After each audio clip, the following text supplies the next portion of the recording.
안녕하세요. 한경재 기자입니다. 지난 영상 증자에 이어서 오늘은 감자에 대해서 준비했는데요. 아마 구황작물인 감자를 떠올리시는 분들이 많을 것 같아요. 시작하기 전에 유상증자랑 무상증자 영상을 아직 못 보신 분들은 증자편을 먼저 보고 오시는 걸 추천합니다. 감자는 증자의 반대말입니다. 증자가 자본을 늘리는 작업이라면 감자란 자본을 감축시키는 작업이겠죠. 회사의 자본금은 많으면 많을수록 좋은 것 아닌가요? 그런데 그걸 인위적으로 줄인다고 잘 이해가 되지 않죠. 감자는 보통 재무 구조를 개선하기 위해서 진행합니다. 기업의 자산은 자본과 부채로 나뉘고 자본은 다시 자본금과 이익잉여금으로 나뉜다 이렇게 말씀드렸는데요. 이때 자본은 자본 총계라고도 부릅니다. 만약에 A라는 회사가 제품을 팔아서 돈을 벌면 매출에서 매출 원가, 인건비, 법인세 이런 각종 비용을 제외하고 최종적으로 나오는 것이 당기순이익인데요. 매년 나온 당기순이익은 회계상으로 이익잉여금으로 들어갑니다. A라는 회사가 부채 6천만 원에 자본금 4천만 원, 총자산 1억으로 시작한 회사인데 올해 당기순이익을 1천만 원을 냈다면 이 회사의 재무구조는 부채 6천만 원에 자본 총계 5천만 원, 총자산은 1억 1천만 원이 됩니다. 하지만 모든 기업이 항상 순이익을 내는 건 아니잖아요. 이 회사가 3천만 원의 당기 순손실을 기록했다고 가정해 볼게요. 그러면 부채는 그대로 6천만 원이고 자본금도 4천만 원 그대로인데 잉여금 파트에 마이너스 3천만 원을 더하니까 자본 총계는 1천만 원이 됩니다.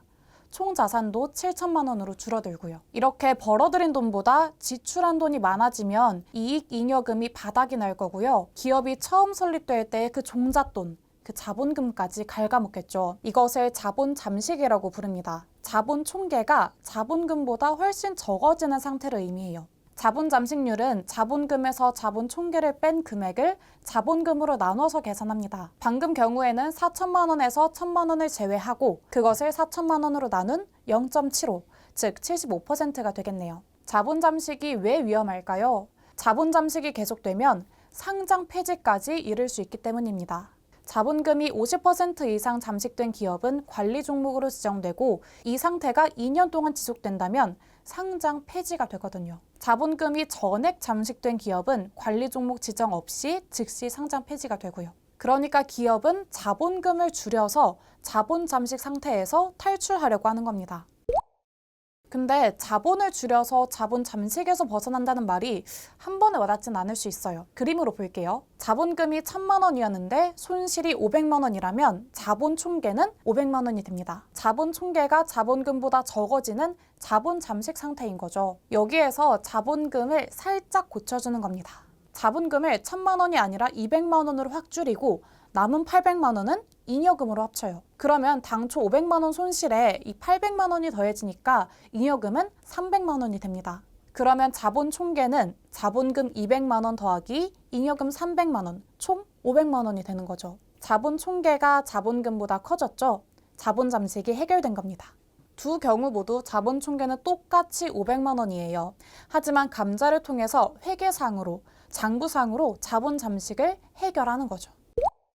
증자처럼 감자도 두 가지 방법으로 진행됩니다. 주주들에게 금액을 보상해주고 기업의 자본금을 줄인다면 이걸 유상감자라고 부르고요. 주주들에게 보상 없이 진행한다면 무상감자라고 부릅니다. 감자는 회사의 적자가 누적된 경우에 이 손실을 회계상으로라도 덮기 위해서 진행하죠. 그래서 감자는 대부분 무상감자입니다. 재무구조가 좋지 않은데 주주들에게 대가까지 지불해가면서 자본금을 줄일 여력이 없으니까요. 무상감자의 방법은 다시 두 가지로 나뉘어요. 발행 주식 수를 줄이거나 아니면 액면가를 줄이거나. 먼저 주식 병합 방식은 일정 비율로 주식을 병합해서 주식의 수를 줄이는 작업입니다. 5대1 병합이라고 하면 액면가 5,000원짜리 주식 5주를 액면가 5,000원짜리 주식 1주로 병합하는 거죠. 유통 주식 수가 줄어드니까 만약에 무상감자 이후에 거래가 재개된 이후에는 변동성이 커질 위험이 있습니다. 대부분 무상감자를 실시한다고 하면 이 방법을 채택해요. 액면가 조정 방식은 액면가를 낮추는 대신